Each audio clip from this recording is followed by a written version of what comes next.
Yo, what's up? It's Jason. I'm back with another video. I'm doing the best of 1995 this time. It's taking me a little while to compile everything together and make some quick decisions about 1995. One of my favorite years for electronic music, for house and techno for sure. Still kind of a bespoke year a little bit for the underground. A lot of good, cool underground labels and producers coming up. Big time second wave for Detroit and for Chicago, as you guys are going to see in here. I'm going to do a top 15, and I'm kind of just do singles actually, and some EPs. All right, maybe one LP in here as well too. But when I was looking through my collection, I just don't have many albums from 1995. 1995, I bought a lot of records. Records I still own. In fact, I think almost everything I'm going to show, give or take, is from what I bought back in 95. Yeah, I had moved to a bigger city in the 90s, going to university and DJing and clubs and all that stuff, raves, etc. So a lot of cool music was coming out, and this is going to be a bit of a representation of that. So hold on to your hat, let's go deep, and I'll put some links down below so that you guys can check out some of these quirky tracks and EPs. I'm going to kick it off with some guys from down under, I mean underwater that is, and from Detroit. This is Drexciya. Classic single from Drexciya from 1995, obviously, called the Aquatic Invasion, sorry, on Underground Resistance Records. So for those who don't know, Underground Resistance was kind of a underground crew, almost like a squat kind of situation in Detroit. A bunch of unknown figures in the techno scene in Detroit. Second wave, after the original Detroit 3 came the second wave. Underground Resistance part of that. They were definitely part of that whole rave scene, and out of them we got artists like Rob Hood and Jeff Mills, who you might see a little later. And Drexciya was also associated. Now this EP is really cool. This is like a few different like subgenres and styles of techno in here. You got straight up electro stuff going on. The last track, sorry, on side B has got a little bit of synth wave-ish aspects as well. And the first track on side B is a little bit more harder techno too, so there is some variation in this thing. And Drexciya has just gotten bigger and bigger over the years. This was the first Drexciya record I ever got though, and I got it, I think, from mail order, believe it or not, back in the day. I don't think I picked this up locally in Montreal, but Drexciya, my number 15. Number 14, I'm doing a bit of a cheat already. This is going to be the one album I show for this video. It's just, it was a huge record for 1995. A record that I always loved and played quite a bit. I say that with some hesitation because I couldn't really DJ with it that much. I mean, it's an album for one thing. It's a double pack, 2 vinyl. BPMs are kind of all over the place. But hey, it's second wave Detroit techno, and it is a classic album. I'm going to show Kenny Larkin's Catatonic album, or sorry, Metaphor. Catatonic, I think, was a single off this one. Yeah, prefer the single, I guess, in terms of playing, but yeah, I played this album a lot as well back in the day. And this came out on RNS, Belgium techno label. So yeah, it's pretty solid stuff. There's still some really cool tracks on this that I play. Kenny Larkin, part of the second wave Detroit, but then moved to LA, and I think he does comedy, stand-up comedy now. So yeah, second life for Mr. Larkin. He had some great tracks though, and that was actually his second album. His debut album is just as good, maybe better, maybe a little bit better. I don't have the first one on vinyl though. So number 13, I'm going to show a fair amount of stuff from this label, Relief Records out of Chicago. Man, in the mid-90s, I was all about this label out of Chicago. Relief Records / Casual. That was the more housey label. This was the slightly more techno label. All jacking. fairly minimalist as well. And just killer track after killer track. In fact, I could have probably did a top 10 of just Relief records for 1995. It was kind of their peak year. I think the label maybe started in 94. And I'm just looking over my shoulder because I got about 5 or 6 stacked over there that didn't make the cut for the top 15 just because you can only fit so many. I picked this one. I got a couple others too coming. Gene Farris making maybe his debut.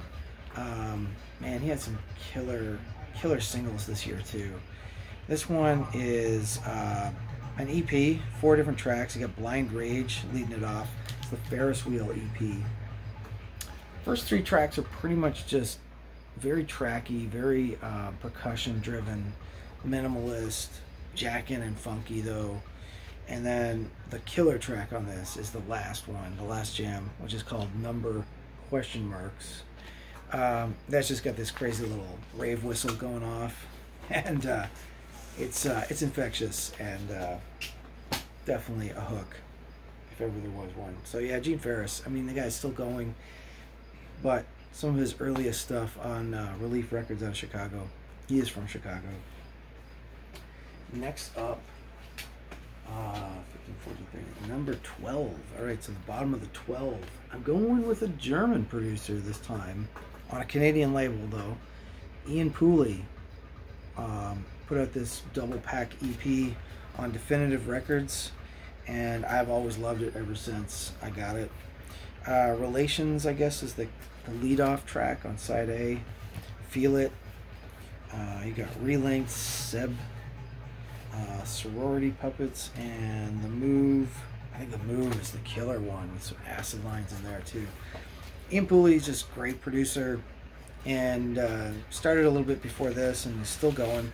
But I think this is some of his best stuff ever is on this.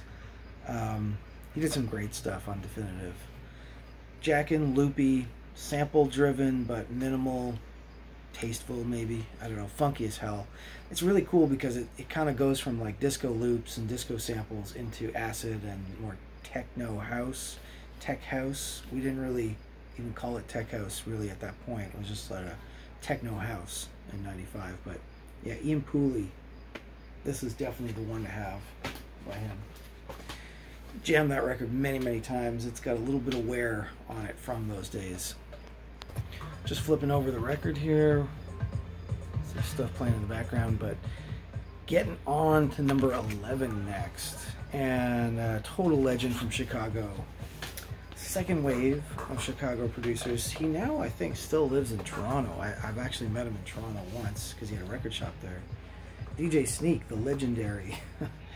Man, I've seen him spin many times, and if you know any of Sneak's catalog, it's about this thick. I've got a lot of his records. I've probably got about 10 or 11 or 12 of his singles. Don't know if he did any albums, maybe albums that were compilations of singles. Some of his early stuff here. This is on Downtown 161 out of New York. Great house label, and this one just dripping with disco samples galore. It's called The Pimp Doggy by DJ Sneak. I've spun this shit to death as well. It's got okay, so the B-side, Shay Shay Fame, Shay Shay Track Time are very cool, but the A-side has got a cut up loop of All Over My Face, which is the loose joints track. But I think he's cutting up maybe the Dodge A version. Either way, this is kind of where I first heard Is It All Over My Face, between this and the Dodge A. Then later on I heard the original from Loose Joints, which is a classic New York late disco track, post-disco, pre-house, I don't know. Anyway, this yeah, this EP totally rips. This is one of his best. He had quite a few good ones in 95 actually. I could have showed the Polyester EP, I think it might have been 95, but I didn't grab it in time. And I want to get some Sneak in there, so Sneak snuck in. That's a bad one, I know. So what do we got left here?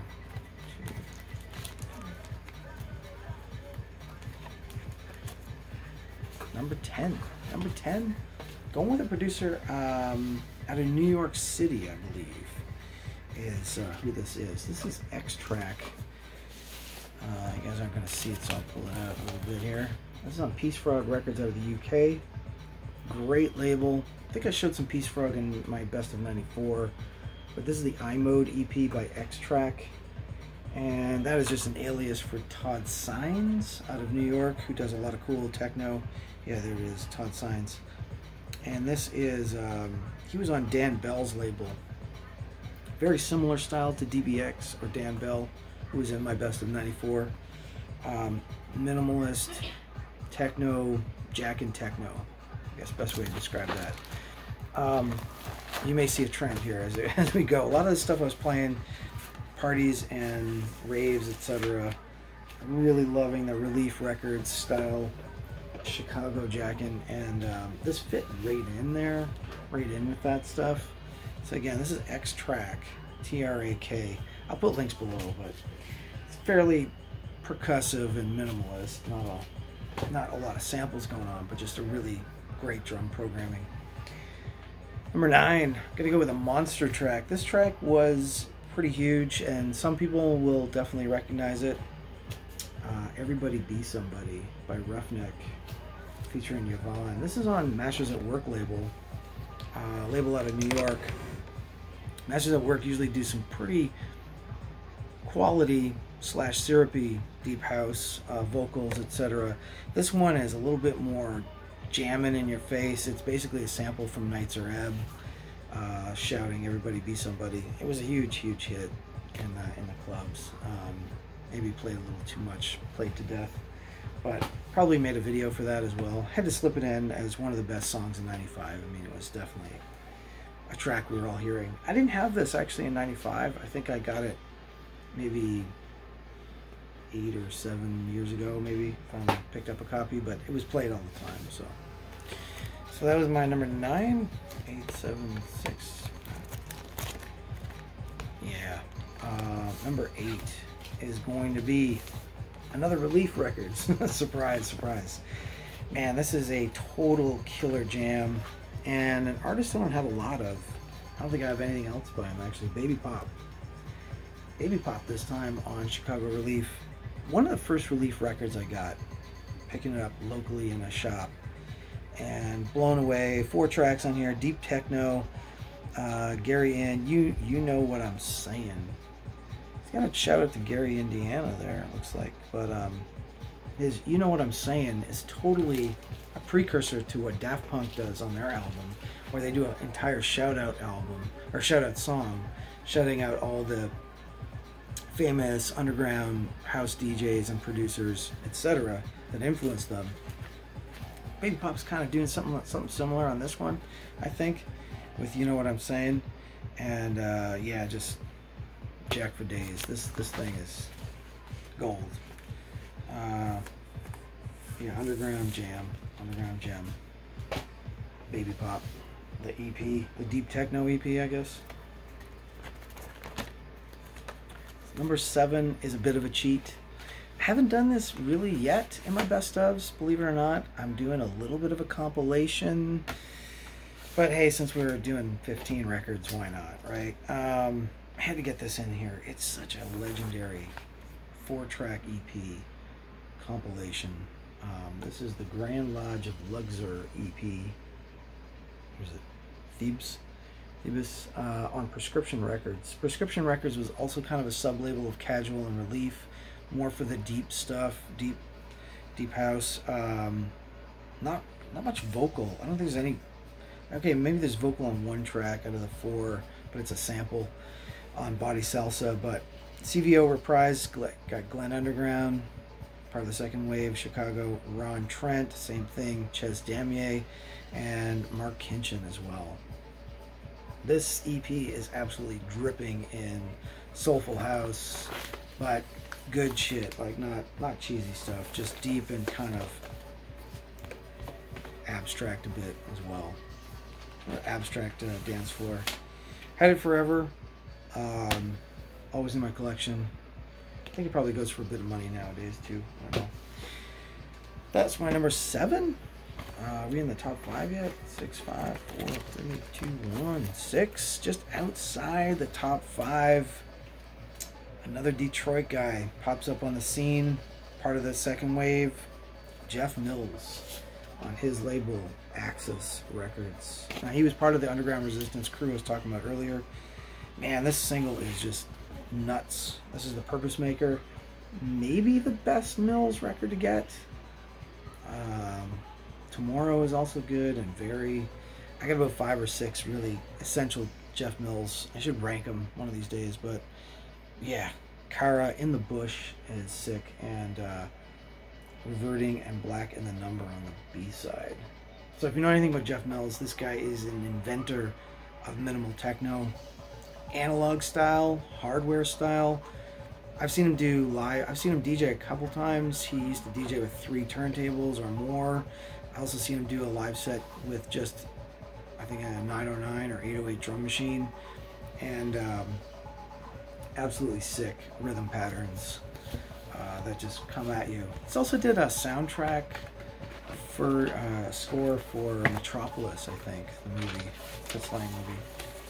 So yeah, Jeff Mills, number 6. I feel like there's going to be a little bit more Mills coming up in the next couple years. This is kind of early Mills, like maybe one of his earliest. I don't know if he started in 94 or 95. Also known as The Wizard by Jeff, by the way. Jeff Mills, The Wizard. So, number 5, I'm going to go big. Go big or go home for number 5. So this track actually was one of the things that slowed me down making this video today, because trying to locate this thing. I feel like my camera is going a little bit in and out, so I apologize for that. I'm going to show Alcatraz and Give Me Love. Wow, this is a big monster house track. Vocal, the whole bit. New York style house. I don't know, I think, were these guys from DC? It's Dubfire and Sharam behind it, so I think they are actually DC based on the Yoshitoshi label. Now, this label become much more progressive house, as they call it, but these early ones are just straight up house music fire, basically. Yeah, Give Me Love is a massive track. It's a long track too. This is definitely one where the DJs could go to the bathroom if you needed to. Put this one on, come back for the big breakdown. It plods along for a long time with a really funky, groovy beat and bass line. Of course, the bass line is key to any song surviving contact with the world. And then this massive keys, kind of heavy breakdown, vocal. Yeah,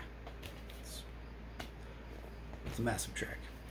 I made a video for it too, actually, so there's that as well. But yeah, it's pretty much just a female vocal saying "Give Me Love," a few lines, but over a big house jam. That's my number 5. I had to put it in the top 5. Above that, I'm gonna go back to the underground, deeper into the underground. Okay, one last one I gotta show from Relief Records. Let's just turn this record over here. All right, Smokin' Joe here. Joe Lewis did a few EPs, singles on Relief Records. I think this is the first one he did. Don't know much about this producer other than he is Chicago from the mid-90s. And this is 6 tracks of absolute gold as well. This one and the Baby Pop are 2 of my favorite Relief Records releases back in the day. I used to play this like all the time, jam this at parties, etc. Multiple tracks on this record. I only had 1 copy of it too. It's too bad I didn't have the doubles so I could go back and forth between the different tracks. But Funky Disco, Let Yourself Go is a big one on this. Kind of trippy and jacking. Liquid Confusion Land, I think, is the other mega jam on this thing. Yeah, 6 tracks, all jacking, fairly minimalist bangers. So yeah, Relief Records. The label stopped for a while, I think, in the 2000s, 2010s, and has come back a little bit. But this is the glory days, the early days when they first started, when the record sleeves, jackets look like this. This is the stuff you want on Relief Records. All right, was 3 left to go here. The top 3, down to the top 3, and pretty massive. I might have lied, by the way, the last time, show Relief. But this track, when it first came out, got a lot of people's attention. Everybody got kind of curious about this. Didn't know about this band, never heard of it.